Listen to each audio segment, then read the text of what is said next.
కేసీఆర్ పై కక్ష సాధింపు చర్యలు ఆపాలి. జాబితాపూర్లో బీఆర్ఎస్ నిరసన. తెలంగాణ తొలి ముఖ్యమంత్రి బీఆర్ఎస్ అధినేత కల్వకుంట్ల చంద్రశేఖరరావుపై రాష్ట్ర ప్రభుత్వం అవలంబిస్తున్న వైఖరిని నిరసిస్తూ జగిత్యాల రూరల్ మండలం జాబితాపూర్ గ్రామంలో బీఆర్ఎస్ శ్రేణులు ఆదివారం భారీ నిరసన ప్రదర్శన చేపట్టాయి. ఎస్ఐటి విచారణ పేరుతో కేసీఆర్ను ఇబ్బందులకు గురిచేయడం ప్రజాస్వామ్య విరుద్ధమని నాయకులు మండిపడ్డారు. 10 ఏళ్లపాటు రాష్ట్రాన్ని ప్రగతి పథంలో నడిపిన నాయకుడిపై బురద చల్లడం మానుకోవాలని డిమాండ్ చేశారు. కక్షపూరిత రాజకీయాలు పక్కన పెట్టి ప్రజా సంక్షేమంపై దృష్టి పెట్టాలని, లేని పక్షంలో ఉద్యమాన్ని మరింత ఉధృతం చేస్తామని హెచ్చరించారు. పాల్గొన్న ముఖ్య నాయకులు. ఈ కార్యక్రమంలో మాజీ ఎంపీటీసీ చిత్తారి స్వప్న శ్రీనివాస్, గ్రామ శాఖ అధ్యక్షులు జలంధర్, సూర్యప్రకాష్, రాజేంద్ర ప్రసాద్, సురేష్, రంజిత్, వినోద్, మలేశం, వినయ్, శేఖర్, మధు, ప్రసాద్, సతీష్, ప్రశాంత్, సంతోష్, సాయి తదితరులు పాల్గొన్నారు.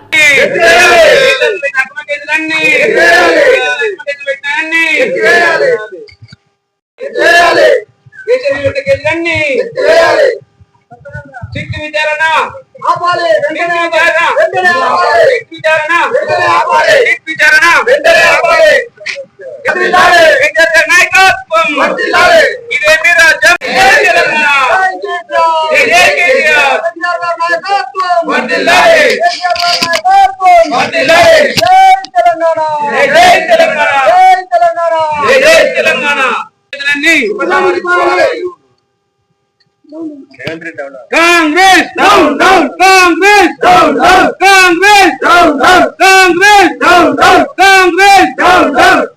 కేసీఆర్ గారి నాయకత్వం, కేసీఆర్ గారి నాయకత్వం.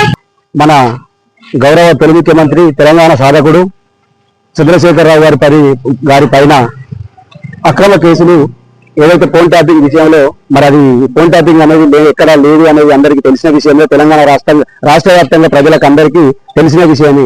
అయినా కూడా పెద్ద మనిషి తెలంగాణ సాధించిన నాయకుల మీద, తెలంగాణ ముఖ్యమంత్రి అని, తెలంగాణ మాజీ ముఖ్యమంత్రి, తొలి ముఖ్యమంత్రి అనే వ్యక్తి మీద వయసులో పెద్ద అయినా, 70 ఏళ్ళ పెద్ద అయినా, ఆయన ఉద్యమకారులు కూడా చూడకుండా ఆయన వయసు రీత్యా కూడా ఆయన అనుభవం అంతా, ఆయన వయసు అంతా కూడా వీళ్ళ అనుభవం ఉండదు. మరి అటువంటి వ్యక్తి మీద ఈ రోజున వాళ్ళు ఇంత అక్రమ కేసులు గురి చేస్తూ ఒక్కొక్క నాయకుల మీద, కేటీఆర్ గారి మీద మరియు కేసీఆర్ గారి మీద, హరీష్ రావు గారి మీద, మరి అందరి మీద మన ఏదైతే ఉంటారో మనకు ఉద్యమకారులకు, మరి నికార్సైన ఉద్యమకారులు అందరినీ ఈ రోజు ప్రభుత్వం, మరి రేవంత్ రెడ్డి ప్రభుత్వం ఎంత కక్ష సాధింపు మరి చేస్తుందో మనం అందరం చూస్తున్నాం. ఇటువంటి కక్ష సాధింపులకు రేవంత్ రెడ్డి మరి ఆయన భాషనే కాకుండా ఆయన బుద్ధి కూడా మరి ఈ విధంగా ఉంటదని చెప్పని మనం ఊహించలేకపోయినాం. ఎన్నో హామీలు ఇచ్చి, అలివిగాని హామీలు ఇచ్చి, ఇవాళ 6 గ్యారంటీలు అని చెప్పి ఎన్నో మోసపూరితమైన హామీలు ఇచ్చి మరి గద్దెనెక్కిన ప్రభుత్వం ఈ రోజు వరకు కూడా సంక్రాంతి పోయింది.